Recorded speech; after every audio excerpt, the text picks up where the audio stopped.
Rastafari were vaporizing cannabis 50 years ago. Wow. 50 years ago. And almost nobody in the world of cannabis knows that. How's it going, everybody? Welcome to another episode of the James Loud Podcast. Today we got special guests, Firstman from Jamaica and Steve DeAngelo, activist.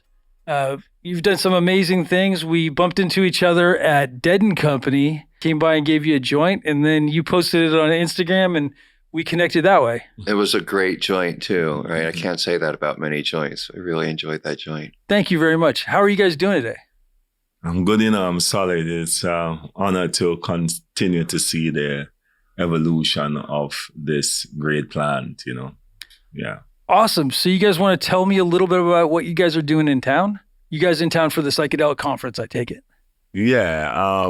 Rastafari is not normally a part of, or I don't even know if we're ever a part of psychedelics, but we're definitely a part of the earth movement, of earth medicine, of plant medicines, Being ganja is one of our focus one, That's the one that got to us first in our enslaved space, So being in California, that's a good thing. But there was the Oakland Psychedelic Conference, and it's really a conference that promotes the Black African way of thinking within the Americas, and it was important, for us. We have a space that is interfacing with our African concerns as well. That is all Rastafari is really about, in terms of, this how can we have a return to a better way of life, amongst the human family. So to see this African movement in this kind of a space, what is now called psychedelics, it's good to come and to learn, to touch base with my family, and to see what we all are doing on different sides for our restoration, for our decolonizing mission and all of these things. So so I came up just to view this conference, to check my brethren, Steve. Steve and I are doing this project in Jamaica, also, where it was hard to find someone who really would assist us to focus on our African retention and to, we needed some assistance after COVID, and we find a way out to assist each other by implementing a project down there on Rastafari Indigenous Village. This space has existed 15 years. However, after COVID was frightening. COVID, we didn't know what that was, and we still don't know what the hell it was. However, our standard way of functioning was to bring in visitors and educate them in an experiential way about our community. When you could see 50, 80 people in our space. After COVID, we decided that there's no way we were going to do that again. And then when we looked into it, we decided that the best way, we could have smaller groups, and we had some cabins and they required, upgrading and so on. And I spoke to the great man here, and we worked out what we considered to be alternative economics, which is what, because I think where Steve and myself connect is that there is the system, has still governed the people who are looking to make the change, and that's what ganja was about. How can we change? How can we be different from these systems, Rastafari call them shit sims, and this is what our journey is, for us now to start looking at alternative ways, how to share resources, how to function, how to speak to each other.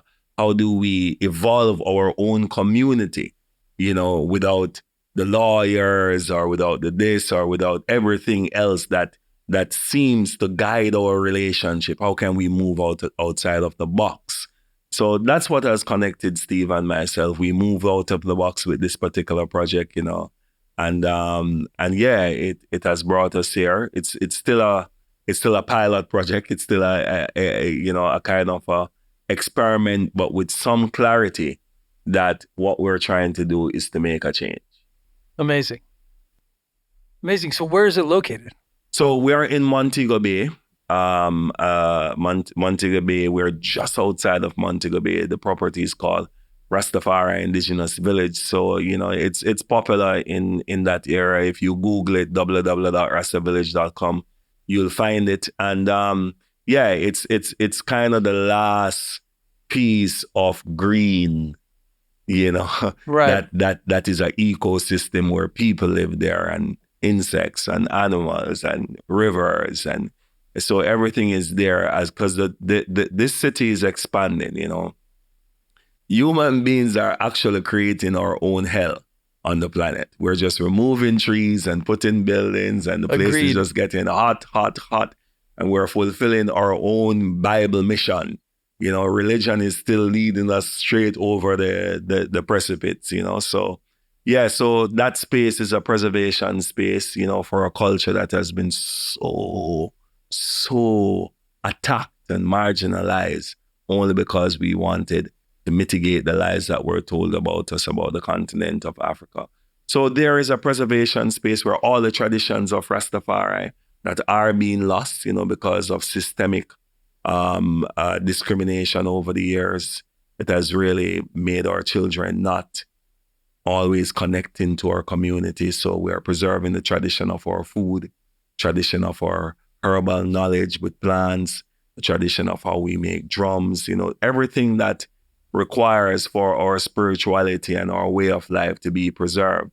That's what that space is sort of looking at. Yeah, so many things are going away because of convenience. Exactly. So it's really unfortunate. I mean, even if you look at some, me having a background as a chef, even vegetables. Yeah. There's the disconnect between the farmer, and we lost that many years ago. But I think with farmers markets, some of the stuff is coming back. So this is one of the amazing things about Rastafari Indigenous Village, is that it's a place that preserves and lives by the lessons the sacred plants teach us. So I encountered the village and met Firstman in 2019 when I was on a global tour going around the world trying to see whether the changes we had made around the world were worth the sacrifices that we made in California to get those changes. And I ended up in Jamaica and came to the village. And the village is this amazing 4-acre oasis, just 20 minutes away from the Montego Bay Airport. And since the village was founded in 2007, Montego Bay has kind of grown up around it. Wow. But the village property is this beautiful natural spot. So there's a medicinal herb garden where there's more than 100 medicinal herbs that are being grown. And part of the experience that visitors can have is to go into that garden with Queen Eye or Nerere or one of our other healers who understand those plants and can help folks select the plants that are most beneficial for whatever issues they may be facing. And everybody's got some kind of issue, a little bit of tune-up that they need. For sure. And then Queen Eye has a balm yard where folks can learn how to, with very simple techniques, turn those herbs that they can go home and grow in their own garden into tinctures, into balms, into shampoos, into lotions. Wow. There's a regenerative food and cannabis garden where everything that's being grown is being grown in relationships with one another, insects to plants, plant to plant, plant to soil, all in a beneficial cycle of relationship. A drum studio where King Toto preserves drum making techniques that have been handed down generation by generation all the way from Africa. A beautiful river that runs through. And one of the things that's just an amazing experience is you can wake up in the morning, you can walk down to the river, and on the way to the river, you pass by these cathedral-like trees, 100 feet tall, 150 feet tall, bamboo trees, but also mango trees, ackee trees, avocado trees, breadfruit trees, June plum trees.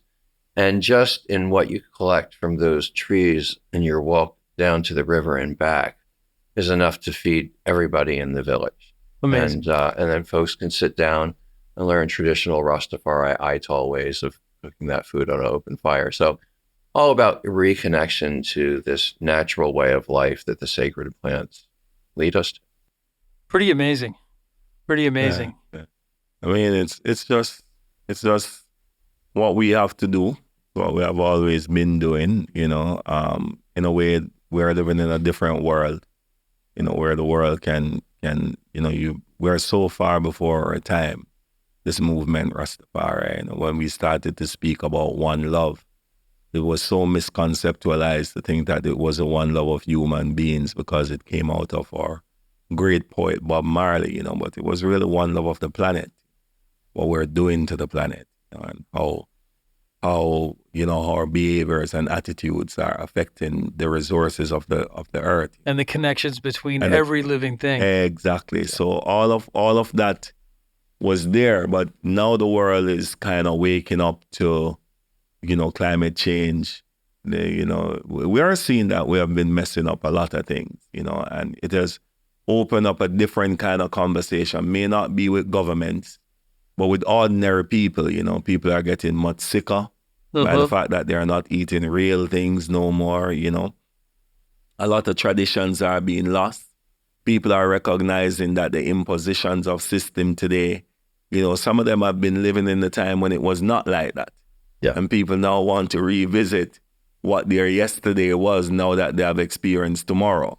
Yeah. So there's a lot of movements, and it has created this timing for a more sobering conversation instead of a conversation of ridicule that would normally come. The first time when Rastafari, I remember not eating meat, and we decided that we were italists because we didn't know anything about vegan, and your parents, out of concern, they just thought you're going to die.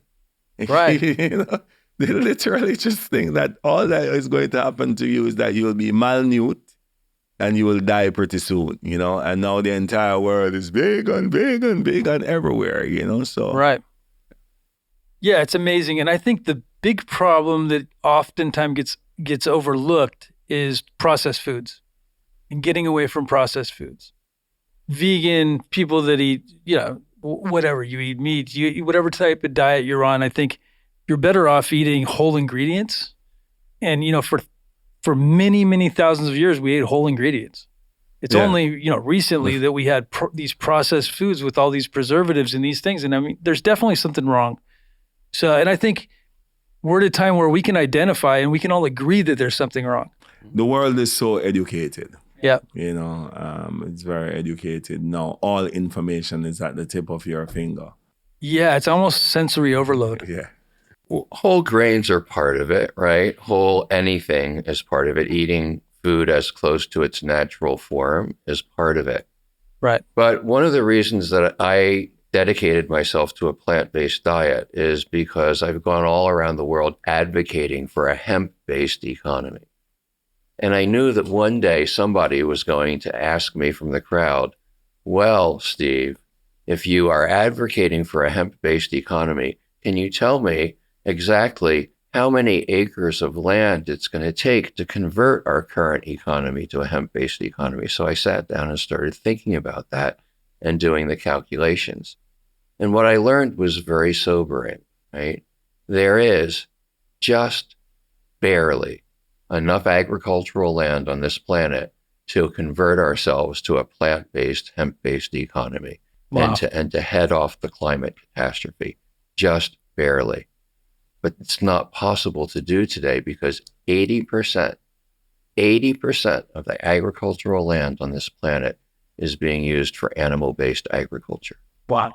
So if you believe in a hemp-based, plant-based economy, if you really want to get rid of fossil fuels, then adopting the plant-based diet is a necessary corollary to having a hemp-based economy. So that's what pushed me over the edge. I'm Italian, man. Do I love my Parmesan cheese? I still miss it.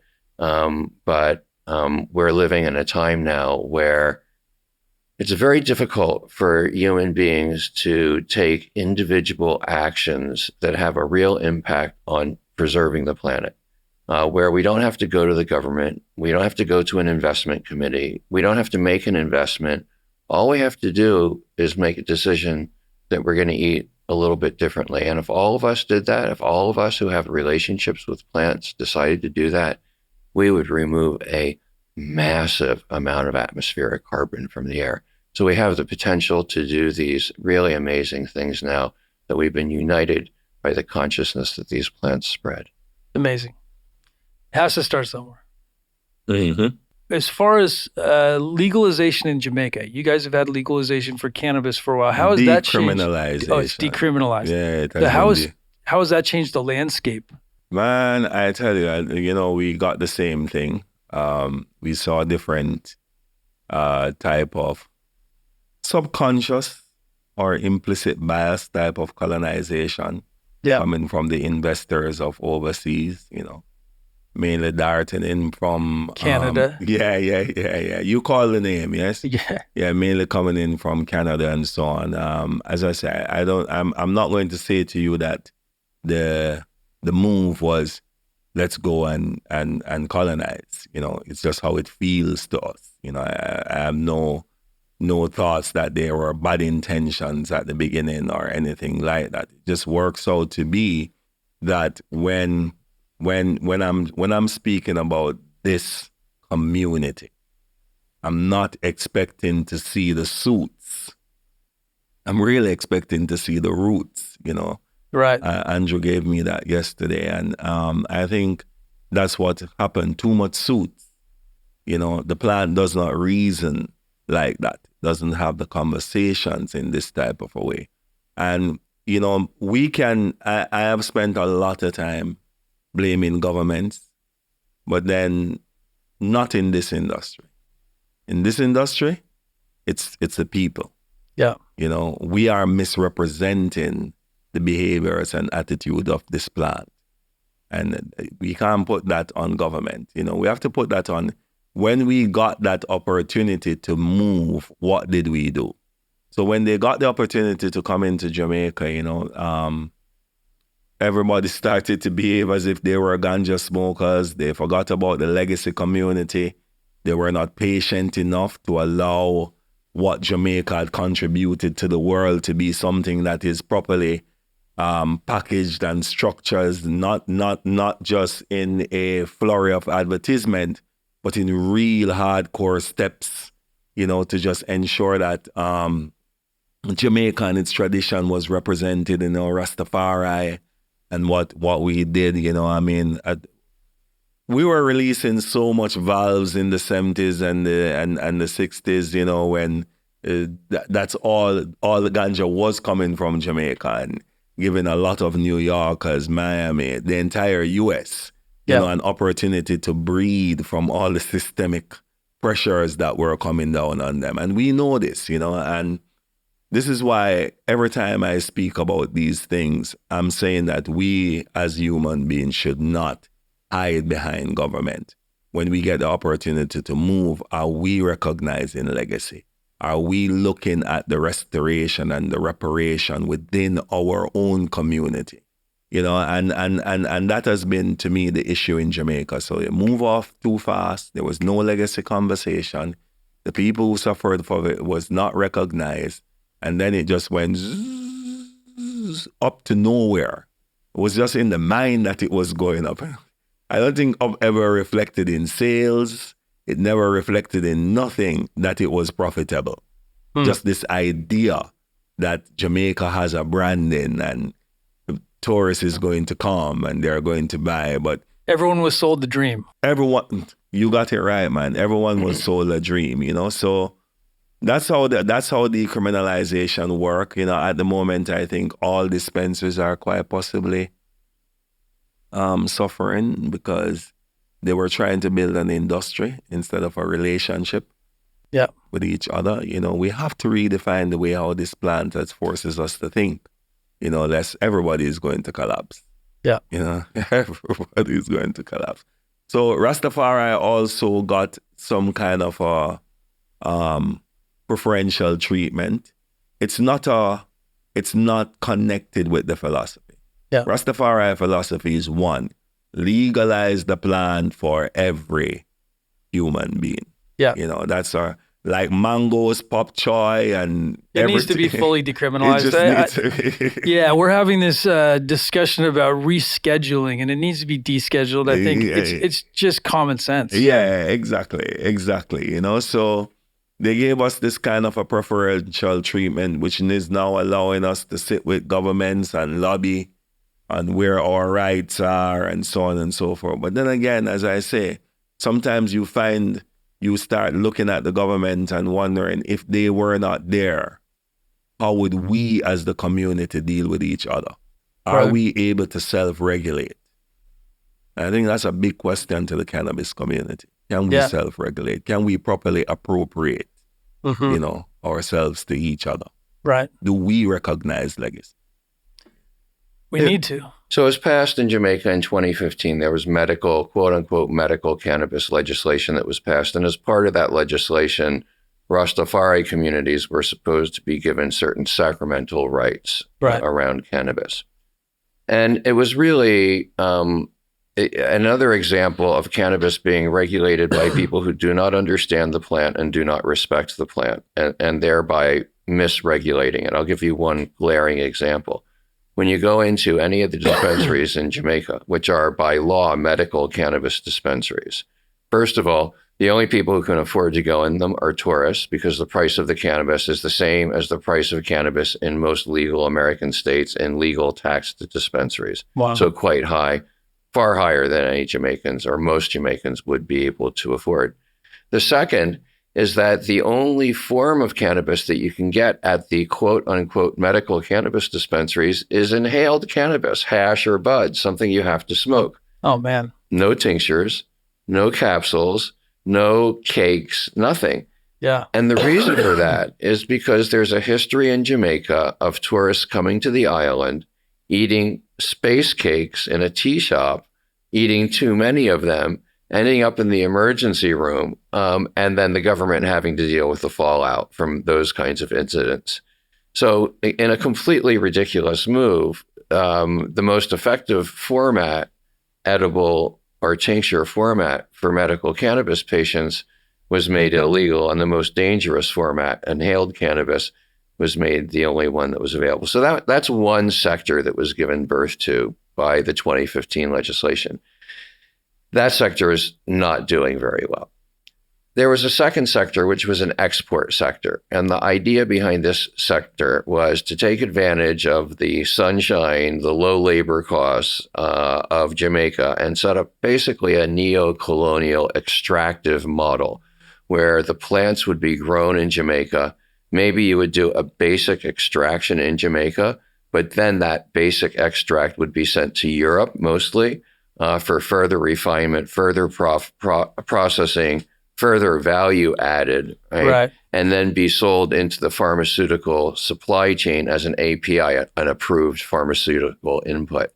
That sector seems to be doing a little bit better. Some of the companies there that had well thought out business plans and had some financing seem to be doing some sales and thrive, and maybe not thriving, but at least surviving. Yeah. Other companies in that sector are in crisis because the international market that they were relying on has developed much, much more slowly than was originally anticipated, right? I've seen it.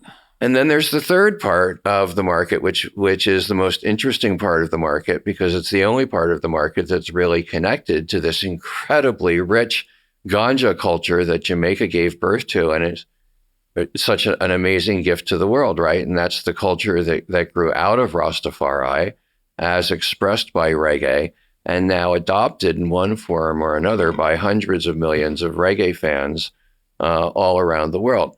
So that version of cannabis in Jamaica is now found in Rastafari community. So there's a discussion that's going on about formally authorizing communities. And once that discussion is fully potentiated, right, then hopefully where we end up, where I'd like to see it end up, is a situation where visitors to the island can go and have access to the real genuine Jamaican ganja experience, where you can learn about the Rastafari history.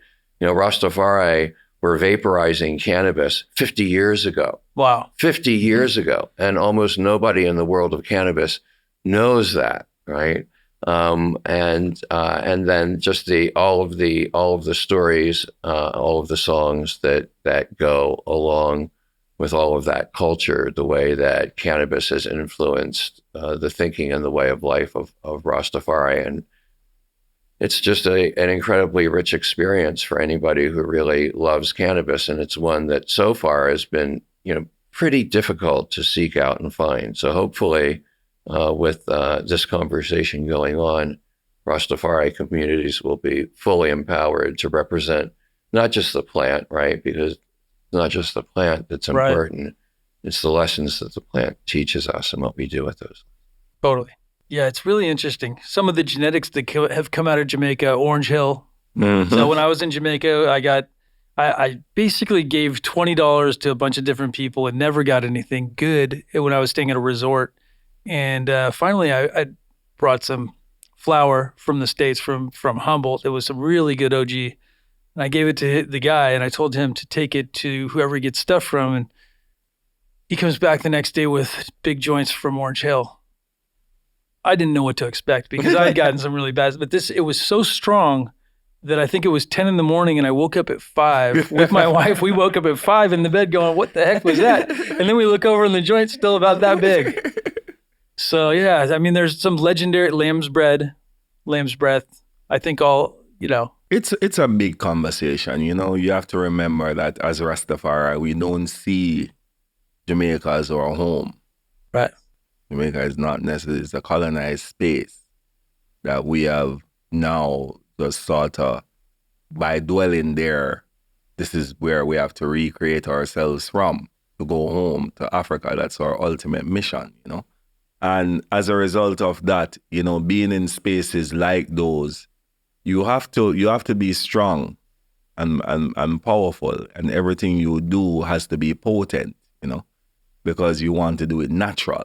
Natural is, our potency is not necessarily about how much percent is here or how much, is how natural you really have engaged with your process, Yeah. And that's one of the things, in doing that, those messages come from the process.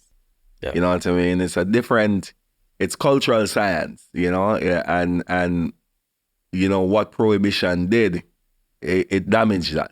It damaged that spiritual relationship of the cultural science. You have to start storing your herb in some weird places. You have to start putting fertilizer on them because you need them to grow fast, and then you sort of bring in all the hybrids because you want 6 weeks instead of 6 months. You want 12 weeks instead of 6 months. So, the entire culture started to go through a process of adaptation and all kind of mix-up, kind of attitudes, amongst ourselves. So it is good that this time is here for us to revisit, the way how we would want it and want to be. However, the conversation is not just so much about that. The conversation is really about the lessons that the plant has taught us. And how do we incorporate those lessons, not in terms of just material gain, but in terms of preservation and protection of ourselves as the human family? How do we do this, And I think that's the main conversation. We want lamb's bread, and we want to play the role that we saw to play, but we also want to evolve. We want to see every aspect of this, because it's only restriction that stopped us, right, from exploring all our cultural science. So yeah, pretty amazing. Yes, I think so too. Yeah, it's really interesting with all these international countries that are going legal and how we can all work together. It's like, and then as Steve was saying earlier, with these countries like Germany, for example, that they've gone so slow, but I feel like there is potential. And I mean, I think working with Jamaica's like Lamb's Bread or Orange Hill. I mean, Orange Hill is a region more than a, Yes. I think that would be more like a viticultural area. Yeah. Yes. So, but being able to work with those and being able to import into the United States, I think there's huge benefit for us to have access to Jamaican flower and vice versa. I think on a world scale, I think it'd be amazing to honor each other. That's the conversation that I'm really sort of trying to get at, is how do we honor each other? Yeah. There's so much when I can't remember where I went to and saw a man changing out all the things that he's now getting in new equipment, and now he's getting rid of old ones. And that technology has not even reached Jamaica yet. Yeah. He has nothing really to do with it, you know what I mean? But, he just has to get rid of them because now there's a new technology, either it be in lights, in trays, in methods, in whatever be the case. That hasn't even reached Jamaica yet, And then you're having Jamaicans coming over here, planting and growing in California here as well, and they come and they see the systems. They try to come back and implement some of what they think they saw and how that could work, but there's nothing unique to that local space more than what was there from Orange Hill, where those people have crafted their own relationship with the plant and has delivered from that. And when you speak to them about this relationship, most of it, like most cannabis people, is really the time they spend with the flowers. Everybody call it their girls or whatever. It's this very intimate relationship with the plant. And I think this goes for probably all cannabis people who touch the plant. Yeah. They all have that type of a vibe. We all have these unique, intimate relationships. Yes. And they're all different. And that's the beauty of it. Steve has a different relationship with the plant than I do. Yes. And, as an advocate, as somebody who got us to this point to a degree, I think you paved the way for a lot of people. You were a boundary pusher. When there was other people that were scared to come out and say, F you, I'm going to do this. And I don't care if you guys want to stop me, let's go to court.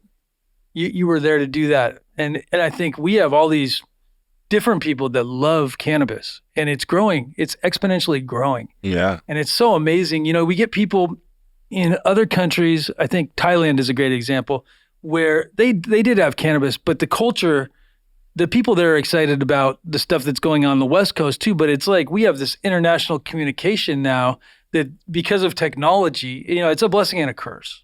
Yeah. Well, what folks in California, I hope can get a greater appreciation of is the degree to which the change that we made in California, including the passage of Prop 64, has sparked other changes all around the world, right?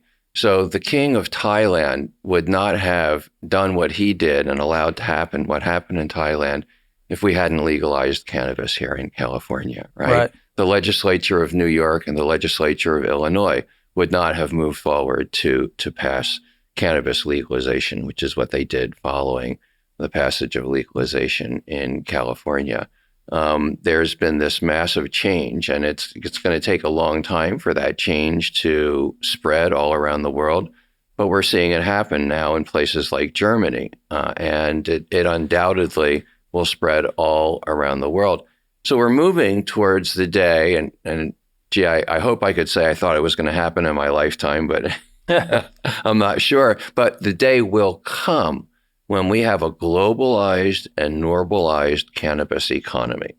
And when that happens, different strains of cannabis are going to be grown in different microclimates that are most well adapted to those particular strains of cannabis. So one of the things that's missing in the North American market right now is long maturing exotic sativa strains like the hazes, right? Yeah. And if you can find a real haze, you're going to pay through the nose for it because it takes, forever to mature, right? So it's going to cost the grower twice as much to produce per gram, maybe 3 times as much to produce per gram.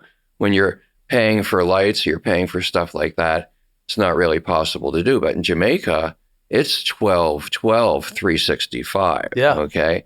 So the sweet spot for Jamaica, and they have these beautiful, beautiful, super tall mountains, the Blue Mountains, where some of the most expensive coffee in the world is grown.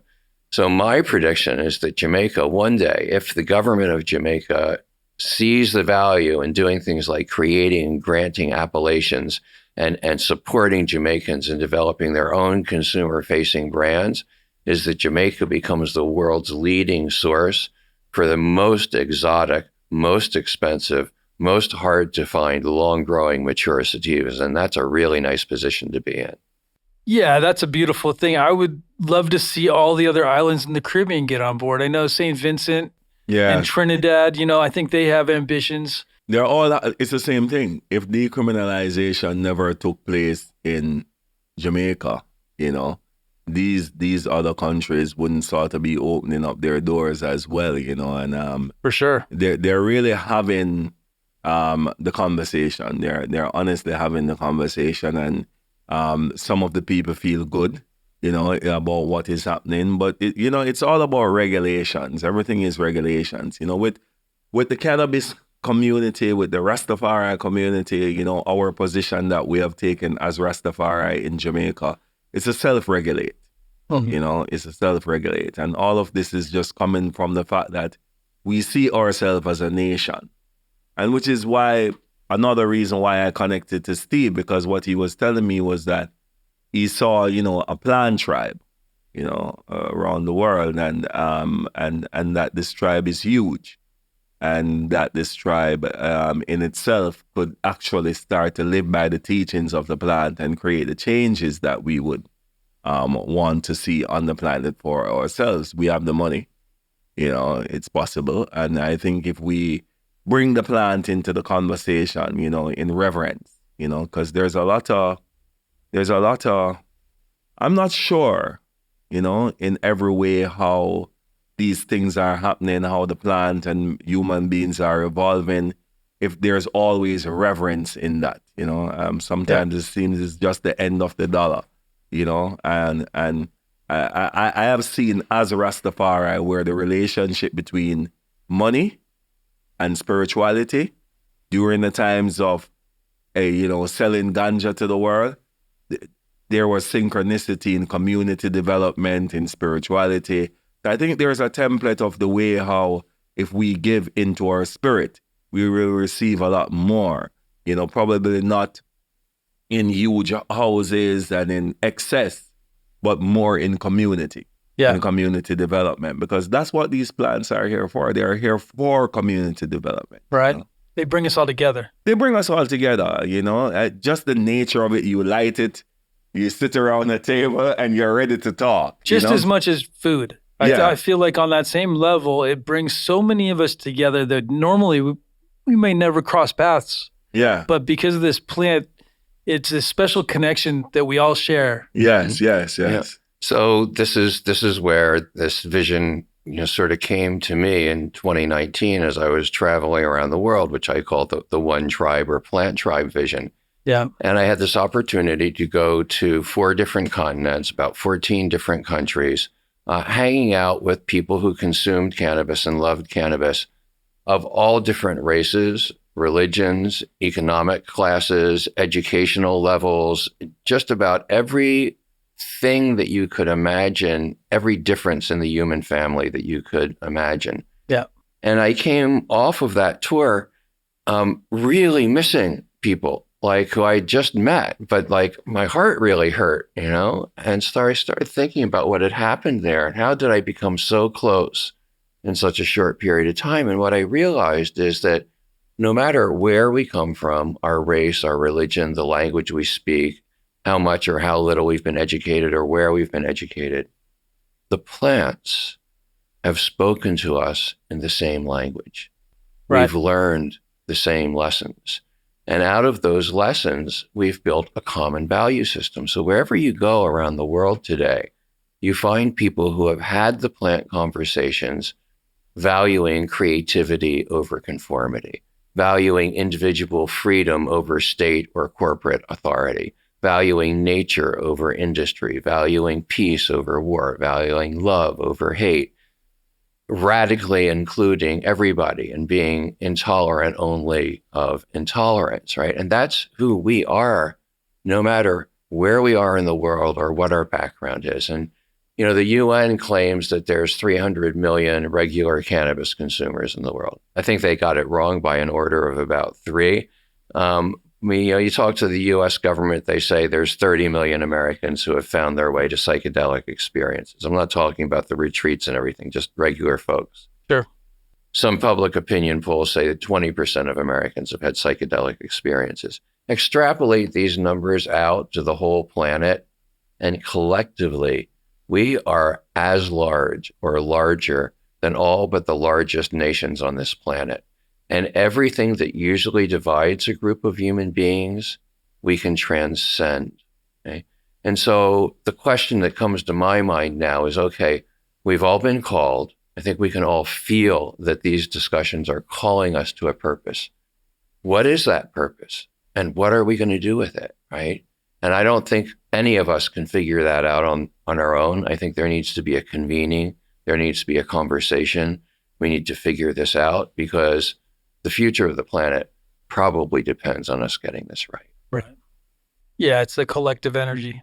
Makes you have a lot of respect for people who call themselves government. When you decide to self-govern, yeah, you realize that shit, these people, have a very serious job to do, and, self-governance is not easy, but it's the ultimate task. It's the reason why we are being led by who is leading us, because we refuse to regulate and govern ourselves. And, in places like Jamaica, those are the impact of colonialism. We're working on a decolonized program, and every time you say it, white people think they are not involved. You know what I mean? But the privilege is a mental disorder. It's not real. You know what I mean? And it's being used as a tool for the broader liberation of the human family. And in places like Jamaica, when abolition of slavery was really a strategy for neocolonialism, it was set up that way, perfectly thought out and put together and so on.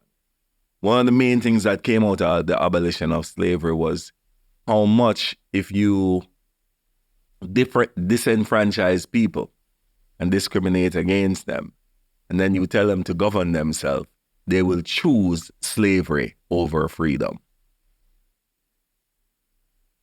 That was a reality, They did that in Jamaica. In Jamaica, wages was what they used to keep the Africans down, So if you go to Jamaica right now, like you take a guess, what do you think is minimum wage in Jamaica? $3 an hour. So it's about $2.58. Okay, yeah. So I'm not too You're far not off. too far off. You're not too far off. And it that just increased probably like about 3 or 4 months ago. It was less than that. Yep. And this is coming from that strategy of slavery, where what happened is that you paid the people so low, they own no land. This is the African people. The classism was set up because the Indians got land, the Chinese got land, so everybody was being used as a tool of differentiation and divide and rule. And it's a responsibility that we have to recognize. We have been used to play a game against each other, and we have to decide to have that conversation amongst ourselves. So, when people decide that they want to, and this is why I spoke about the implicit bias and the subconscious colonization, because a friend of mine that I know, this is a good person, man. I love him. He's a good man. We have had interactions, and he's real, coming from a real place. But he was having a conversation with another person, and he was telling them, why you should come to Jamaica? Electricity is high, all the services are high, but labor is cheap. And man, that cut every part of my system, because I know that he didn't even have a clue. He's just a businessman looking at the real reason why you should do business here, and he needs to save his business. But this is an age-old 18th century issue. Well, I think in life, so many things are counterintuitive. Yeah. You think it's one way, but until you have experience to see it the real way, it's hard to gauge stuff sometimes. And I think, it's just like struggle. You want your kids to live a comfortable life, but I think struggle is important to define your character and to figure out who you are. Very much so. Very much so. And but you said till you encounter what is real. I think we have a problem with defining what real is. Mm-hmm. And until we work out what that formula is, and it's a very simple formula. It's you have to do your impact study. Right. What has been the impact of your behavior, and how does it affect others and affect yourself, And I think that's the realest real that you could come to, 100%. Yeah, that's the realest real, Yeah.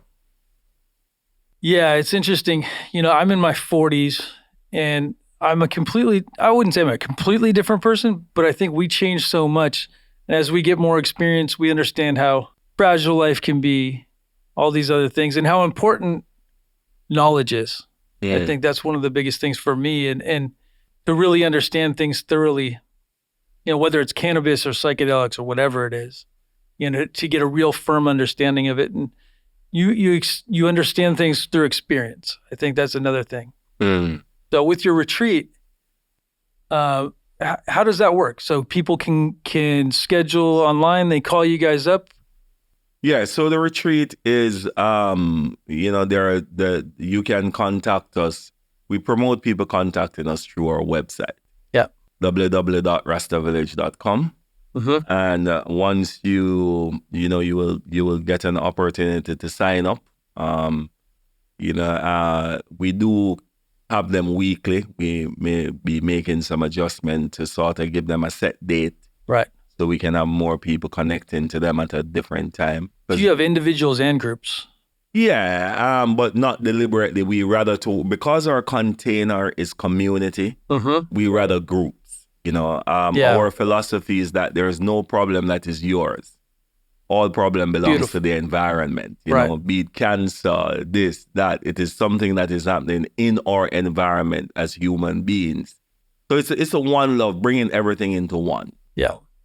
And so once you book, an email will then be sent to you. You will be contacted, and we'll have a one-on-one conversation to find out a little bit about who you are and clear up any questions you would have about yourself, and we tell you the container that we have created, for the experience that you should have. And that container is mainly our approach at the moment is not to create people who cannot integrate properly.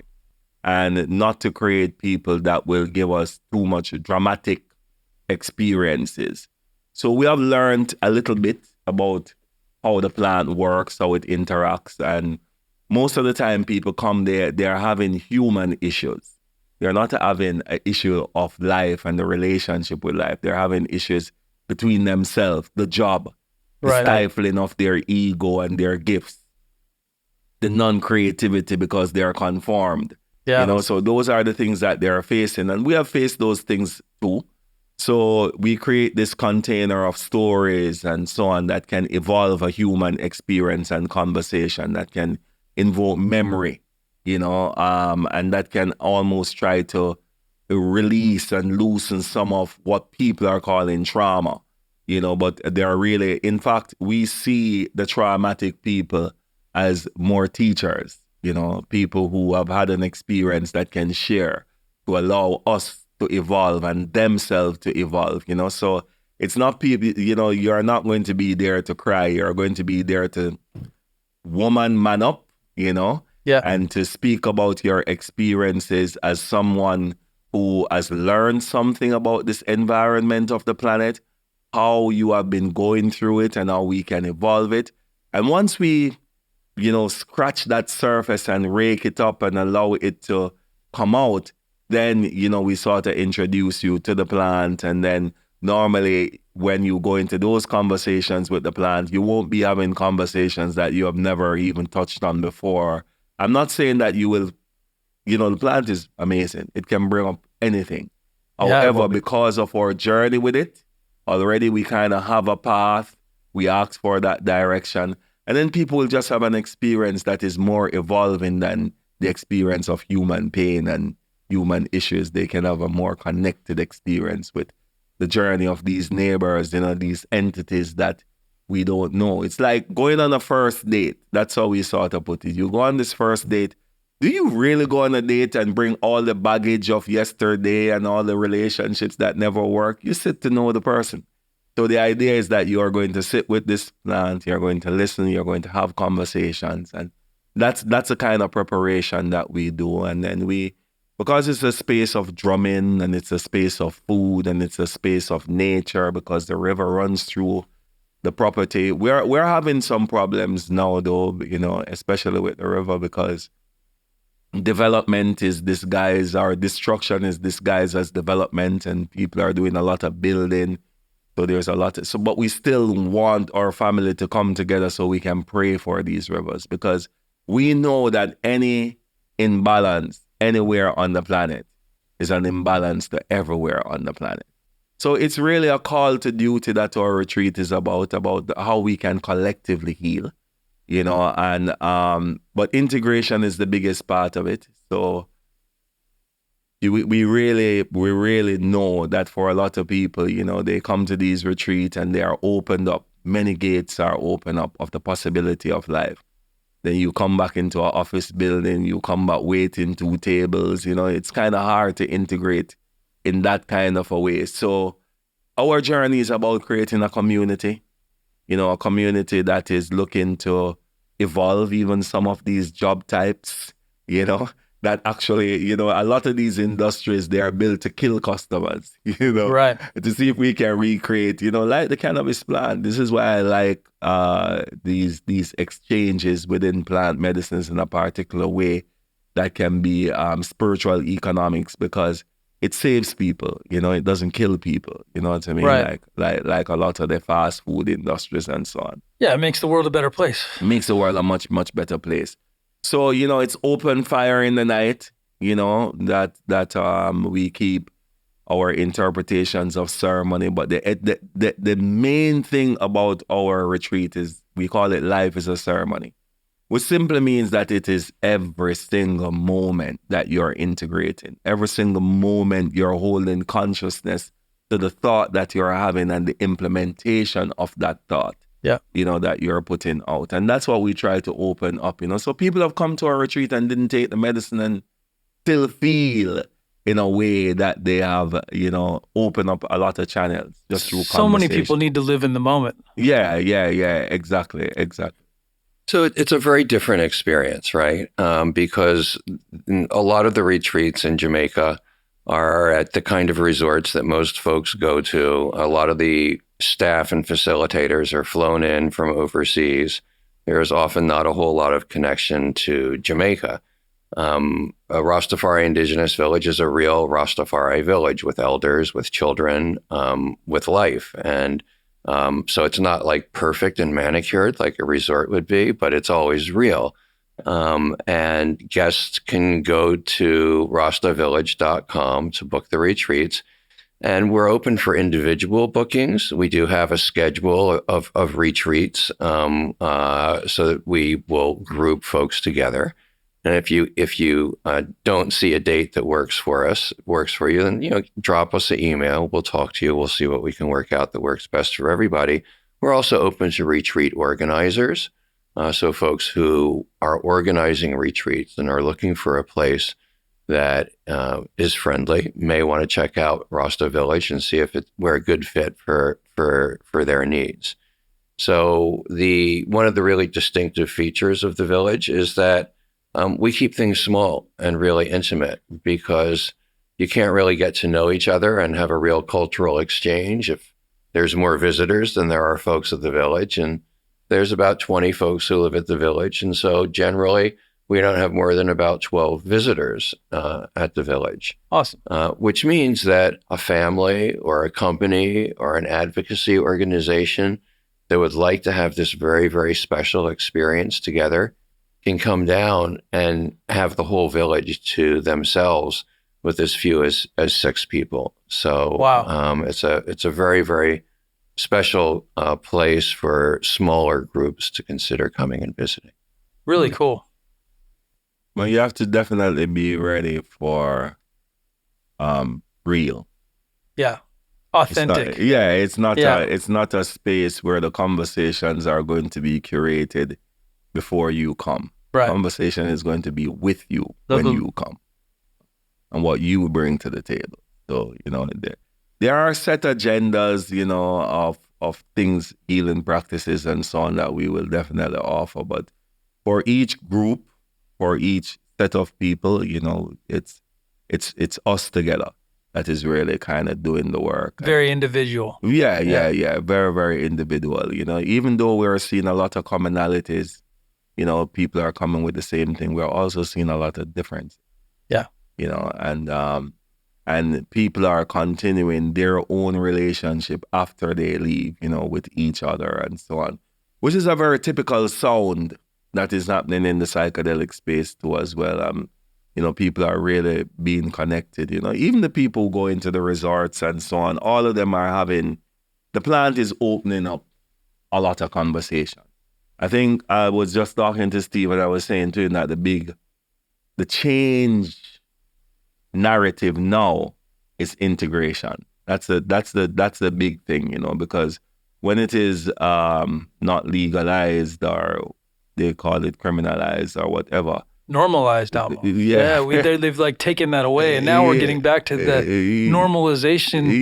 Where we can have a conversation with anybody about it, and you can really sit down with someone and say to them, I've engaged with these plants, and it shows me this, and you don't have to feel bad about it, and so on. And I think that's going to normalize it and create a space now where the plants and human beings can coexist without the corruption of it, because that's what we do. We really corrupt spirituality, corrupt anything that is intangible. We find a way how to impose our perceptions on it and just make it what we want, and that's normally a very corrupted way to deal with it. Perception is such a powerful thing. It's the only thing. It's my favorite thing, it's what I personally urge people. Our retreats are really about perception. Yeah. Are really about how do you view your interpretation of struggle. As you say, how necessary has these struggle been, for you. So many times you're panicking in the moment about something that is happening. And then a few years later, you sit down and say, man, if that thing never happened, I wouldn't be here today. Last night I was having a conversation with a young lady, and she was doing, I don't remember her name, but she was doing these very beautiful teas. At the conference, she was doing these very beautiful teas and different kinds of teas, and they taste amazing too. And during the conversation, it was really death. A death of her family member, that really propelled her to become this beautiful soul that is sharing medicine. Yeah. To a lot of people, So some of these struggles are really stepping stones, 100%. And things in life happen that are bad or good, and we really don't know the effect of them till much later.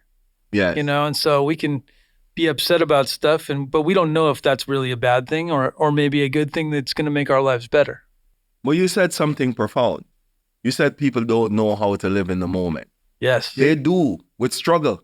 Yeah, with struggle. With struggle, they're very much in the moment. They're very much panicking immediately. The impact is right now with struggle. Yep. But with holistic and with relaxation, they can't stay in the moment. When you're sick, the only thing you want to do is get better, right? To get better. They can't stay in the moment for that at all, But with struggles, they're right there, fully present, Yeah. Well, it's been an honor to have you guys on the show today, man. This has been a really good conversation. Been an honor to sit with you too, and to see the work that the plant is influencing you to do, and I think it's an amazing thing. Seeds are significant for planet to live, every kind of seed, and especially what ganja can do for the planet. There is not much other plant that can say the same thing, So I honor the work that you're doing, and thank you very much. You just keep doing it from the right place, I'm blessed to be a steward of the plant. I think more than anything, I'm blessed to be able to work in this career that I've chosen, to be able to do this for a living. This wasn't something that I think 20 or 30 years ago was imaginable, but with 216 and all these other things that have really kind of evolved and pushed the way forward. I mean, it's an amazing time to be alive. I'm really blessed just to be here and be part of something so much bigger than myself. But, I run into young people now who were born, after Prohibition was ended in the states that they live in, right? So wild. So we've got the first post-Prohibition generation now that's growing up that is, that's not feeling these wounds, that weren't beaten up. And man, they're so much more forgiving and patient and well-balanced human beings. It's a really beautiful thing to see. Totally. One more thing about Delicioso. I think Last Prisoner Project, thank you very much for all your contributions to Last Prisoner Project and everything that you've done. I think getting guys like, we had Uncle Rich Delici, on our show not so long ago. He's a great character, has amazing stories. But Last Prisoner Project, that was one of the things that you started. Yeah, for me, the inspiration for Last Prisoner Project came in 2017. And this was after Prop 64 had been passed in 2016, but before it was implemented in 2018. And all of my competitors were running out and getting tens of millions of dollars. So I felt like I had to do the same thing. I found myself in Toronto, which was at that point the capital of cannabis capital. And I was in the financial district at the top of a fancy office tower, sitting at a very long conference table. And there were a bunch of spreadsheets on that table. And they envisioned like literally hundreds of tons of weed being produced and more money than you could possibly imagine. And everybody sitting around that table is feeling really good because they think that this market is going to be opening up. Nobody sees the disaster that's coming yet. Nobody there has the slightest fear of getting arrested at all. It's not even on the agenda.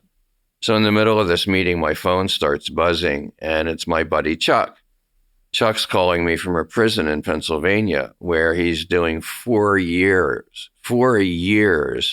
for bringing 14 pounds of weed from California to Pennsylvania. He didn't even bring it. He was just accused of having helped to arrange the transport. Wow. And so I don't normally interrupt meetings like that, but it was my friend calling from prison. So I did. And I went out into the hall and I talked to him, and it was grim because it's grim to talk to your friends in prison. Yep. And when I walked back into the conference room, that grimness was still clinging to me. And I looked around the room and I saw everybody there still very happy with absolutely no fear. And I realized then that if I was going to be a part of moving this thing forward from that day forward, and creating this new legal industry, that we had to make sure that everybody that was in prison, my friend Chuck and everybody else who was in prison on cannabis charges, was released and given a decent opportunity to rebuild the lives that were stolen from them. So that was the inspiration for Last Prisoner Project. It's been one of the great pleasures of my life to be able to welcome friends of mine like Richard Delici home again. I remember when Richard got busted. I remember his story well. I remember the horror at hearing the sentence that he got. And I remember then, it wasn't an explicit commitment that I made to myself, but regarding prisoners, I was like, okay, motherfuckers, if it's on, then it's on, because our side's not giving up either. And so it's really satisfying after all those 30 years, after all the hits that so many of us took, so many of my friends died for, to see Richard Delici and Michael Thompson and the other people who helped build this market finally coming home to their families before they died is just one of the very most pleasurable and gratifying things that I've seen in my life. Yeah, it's very impressive. So yeah, thank you very much for that. And thank you guys for your time. You guys have an Instagram or? Yes, RIV Retreats, RIV Retreats, and and the website www.rastavillage.com. On there, you will see our number 1-876-285-4750. We normally use WhatsApp, so that's a good way how to just message us. It's more easier than calling. We'll respond.